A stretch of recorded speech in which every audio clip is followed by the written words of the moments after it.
कलिकता छाड़ी सबुदिन कहीं ओडिशा आसिले रचना बानर्जी जानिले आपण आश्चर्य होइजिबे। तेबे भिडियोटी को शेष पर्यंत देखि नियंतु। ओडिया और बंगला सिनेमा जगतर जड़े परिचित अभिनेत्री होचंती रचना बानर्जी। रचना बानर्जी एवं सिद्धांत महापात्र को नहीं चर्चा जोर धरची। सूचना अनुसार रचना बानर्जी निजर दीर्घ दिनर कलिकता बास छाड़ी सबुदिन ओडिशा रे रहिबाकु आसिचंती।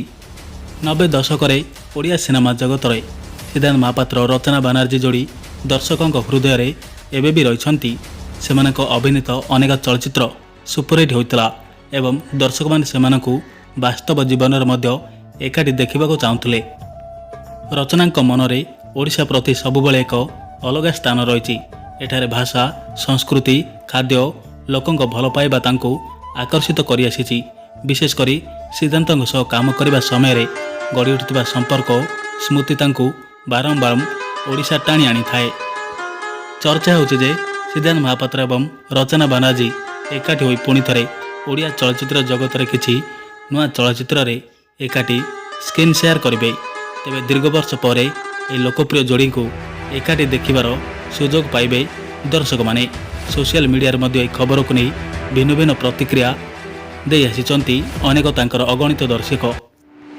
सिद्धांत महापात्र एवं रचना बानर्जी नाम शुणिले आज सेमानक पुराना सिनेमार कथा माने पड़े। के याकू ओडिया सिनेमार एक सुनेली जुगर पुनरावृत्ति बोली मध्य कहछंती। विशेषकर सिद्धांत महापात्रଙ୍କ सह तांकर जोड़ी ओडिया सिनेमार सबुठारु सफल जोड़ी मानक मध्यरु बेस लोकप्रिय। रचना बानर्जी ओडिशा आसीबा नै चलचित्र जगत रे नुआ संभावना सृष्टि करछि। अनेक प्रयोजक निर्देशकों आशा करछन्ति जे रचना पुणी थरे ओडिया चलचित्र रे सक्रिय भावे अभिनय करिवे।